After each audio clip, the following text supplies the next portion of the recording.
to break, but we are delighted to welcome Coach Billy Napier to our set here. And Coach, I hope nothing important was going on at that meeting, but it's we all would like to know what's been going on at these meetings all day. Good afternoon.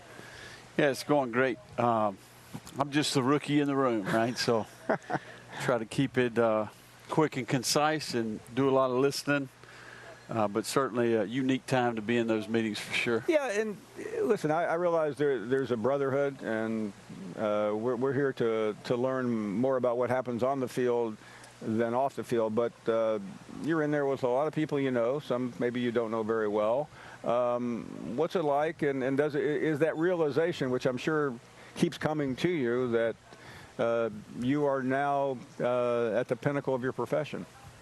Yeah, no, I mean, I think very impressed. I think Sankey obviously is a phenomenal leader. Certainly is years and years ahead of his decision-making, his thought process. Very impressed with overall, his organizational skills, his leadership. And then, got some iconic people in the room, right? Some very accomplished people in the room. So, for a guy like me, there's a lot to be learned, and certainly have taken that approach.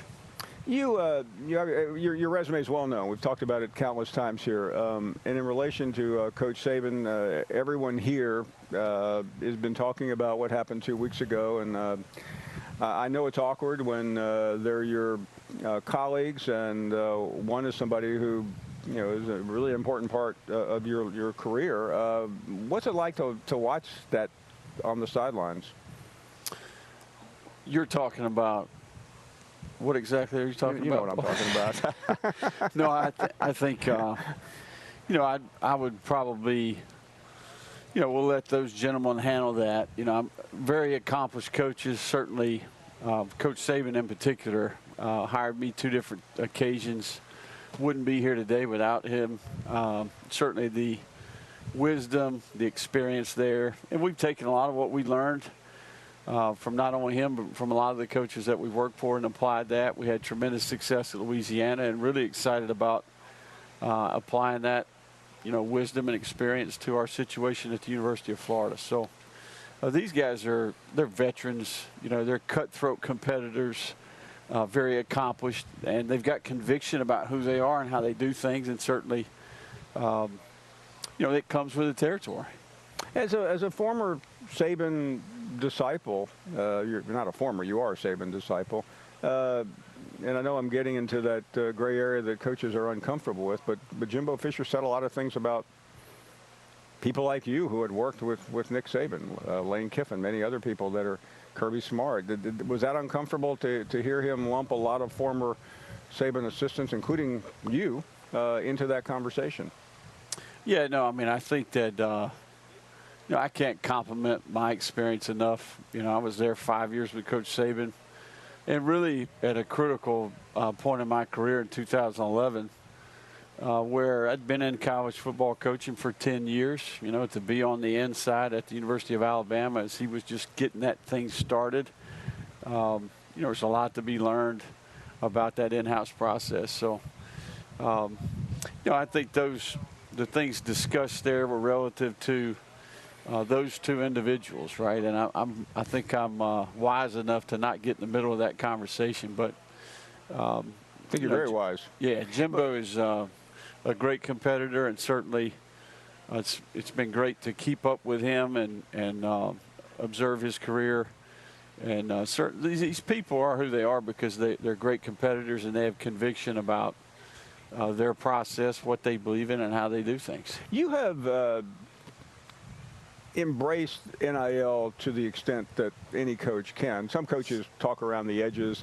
You almost get the feeling that I don't want to deal with it, but I have to. You have, and I don't mean to mischaracterize, but it seems like I've talked to you enough and read enough about you that you have embraced it as much as you can possibly embrace it within the limits of what it is. Yeah, no, I think, it falls under the leadership opportunity. I mean, I think that your job as a leader of the team and organization is to position your team to have success. It's unfortunate that we're in a very uncertain time, right? And I think uncertain times present opportunity for leadership. We're trying to be competitive. We're trying to put together a winning product at the University of Florida. These are the rules. This is the current dynamic that we're competing in. I've always taken the approach, tell me the rules, and we're going to be relentless in the way that we approach things and compete. So right now, I think NIL is part of the game. It's part of the competition. So continue to believe that at the University of Florida, name, image, and likeness will be a great strength. You know, we have incredible resources. We have 415,000 living alumni. You know, we have, you know, we're located right in the middle of multiple, you know, big-time media markets. And we have 55,000 students. So we play in the SEC. So if you're putting together, if you're putting together ingredients for name, image, and likeness, we got a pretty good list. Coach, you've been so gracious from the beginning till now, and we really appreciate you always making time for us. I know you just came out of a meeting. We won't keep you too long, but thank you for dropping out here, and we hope to see you this fall. Paul, thanks, man. I appreciate the opportunity. Thank you very much. Coach Billy Napier joining us as we are live here on the beach in Destin. Day one, almost day two. Seems like day two. Day one of the SEC spring meetings.